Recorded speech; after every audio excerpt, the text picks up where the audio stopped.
we have a flat plate here. The computational domain starts ahead of the leading edge. That location is marked by x in. It extends up to x out, and here we have the free stream here, the inflow and the outflow. We have a boundary layer diagram here, and we use a suction gluing strip here marked by x1 and x2, the start and end of the exciter.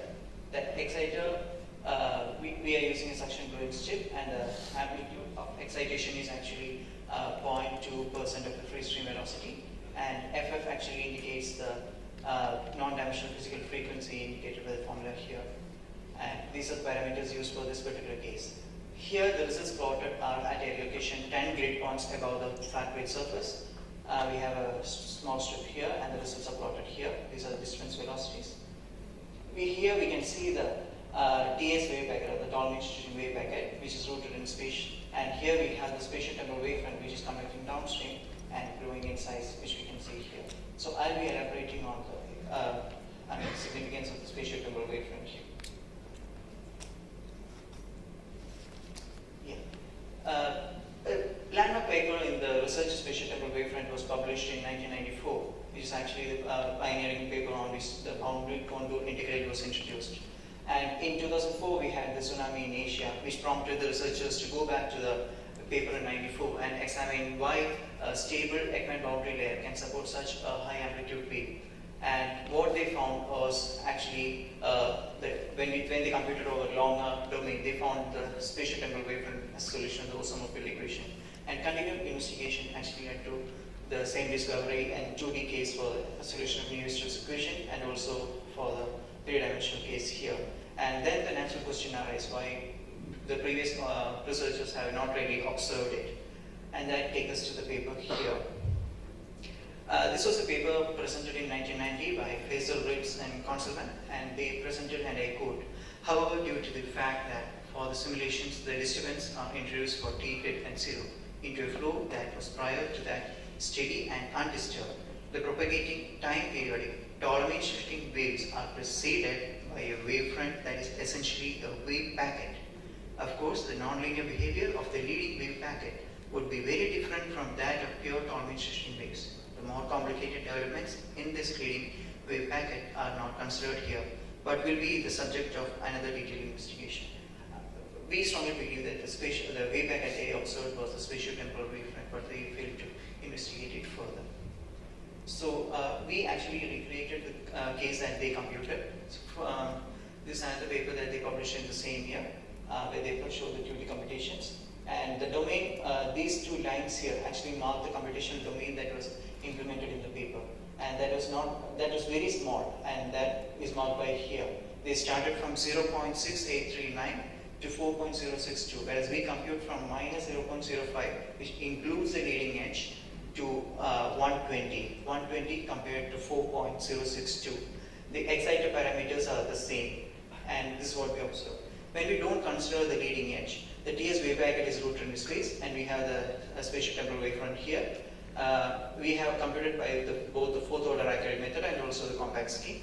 And here, when we include the leading edge, the effects are significantly different. I mean, here you can see the Y scale, which is actually 10 times more than the one in the first frame. And you can see that the amplitude of the TS wave is more, and also the spatio-temporal wavefront has transitioned to it is in a non-linear state. Both the results are at the same time step. We actually compute in the Navier-Stokes equation in its stream function Ward-City formulation. Here we have the Ward-City transport equation, stream function equation, and we compute in a transform plane. So here are the same equations in the transform plane. The H1 and H2 are the scale factors. Omega is outer plane vorticity. V is related to omega y is formula here, U and V are here, and these are the non-dimensional precision parameters that we are using. Now, let me come to the computation plane. For the computations presented in the presentation here, the Reynolds number was 10 to the power 5, and the exciter location and the exciter frequency were varied depending on the case that is being computed. The exciter weight was kept constant at 0.09. The exciter amplitude was 0.2% of free stream velocity, and here you have the X inflow, X outflow, and the Y dimensions. And we classify the solutions that were observed into class A, class B, class C, and class D. Class A is characterized by spatio-temporal wavefronts which actually decrease monotonically and eventually disappear. Class B, the spatio-temporal wavefront, initially shows a growth and then decays completely. In class C, it actually grows, goes into its nonlinear state and actually creates more upstream disturbances. And in class D, that's the only class where the spatio-temporal wavefront interacts with the TS wave packet and they completely destabilize the flow. So now to the results. Here we can see the class A waves here. You have the spatio-temporal wavefront here. This is the dominant shifting wave packet. You can see that it's continuously decreasing and it will eventually disappear. The computational parameters used are indicated in the corresponding figures. For class B, here the wave packet is actually growing in amplitude, and after a certain initial growth, it will continuously decrease and eventually disappear, just like class A behavior. Now when we come to class C, I had to magnify the scale to accommodate the complete solution. You have the TS wave packet here, it is fixed in space. The spatio-temporal wavefront is here, it's slowly growing in amplitude. It will become visible slowly. Yeah, here you can see it. Still it's in linear stage. It will slowly grow and become non-linear, and it shows an exponential growth in this region. Now, compared to this, in class D, what we observe is we have the initial TS wave packet here, and STWF ejected here, and before it proceeds further, the TS wave packet actually grows, becomes non-linear, and actually captures the STWS. Both of them merge together and they become indistinguishable. These are the four basic class of solution that we classify based on the observations made.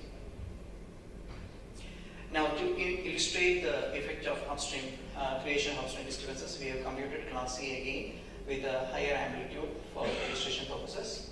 And here in frame 1, we can see the TS wave and also the spatio-temporal wavefront. And here in frame 2, we can see that the first wave packet has become non-linear and the upstream propagation has caused the secondary wave packet here, which becomes non-linear here, causing a third wave packet. And this process continues, and then it's self-reinforcing, and it keeps on generating for the wave packets downstream. In all the cases, the TS wave is actually rooted in space. Now, to give an idea about the magnitude of effort that has gone into this research, I'm here indicating the neutral curve that we obtained from the orthogonal field equation. Just nothing to do with the computation, just to give a feel for the computation that has been done here. The non-dimensional physical frequency is actually a slope between the RA delta star and beta naught, and it's actually a straight line here. If you can see, for the same frequency, we have varied the excited width and computed different cases and observed the different classes of waves along the line. And we have repeated the calculations for different frequencies and mapped the regions where we get the class A, class B, class C, and class D waves. The computations are still going on, and at present we have not observed any specific pattern for the class A, class B, class C, and class D waves. And to give an idea about the time, one of these cases required 32 processors, and it still takes about 2 weeks on a high-performance computing cluster. So the total effort gone into this research here is over 4 years. But to conclude, linear stability analysis based on spatial amplification theory is not sufficient to capture the dynamics of transition to turbulence, and thus we need spatio-temporal stability analysis. Flow simulation must be run with a larger spatial domain and for a longer period of time to capture the STWF or spatio-temporal wavefront. Spatio-temporal wavefront is classified into 4 classes A, B, C, and D depending on their growth pattern and interaction with TS wave. And spatio-temporal growth in wall-bounded shear layer indicates upstream information propagation as evident from the evolution of secondary STWs upstream of primary disturbance. This demonstrates the self-sustaining nature of STWs. We can get the growth of STWF for even RE less than RE delta star. I can show that. Come back and show it here. Sorry.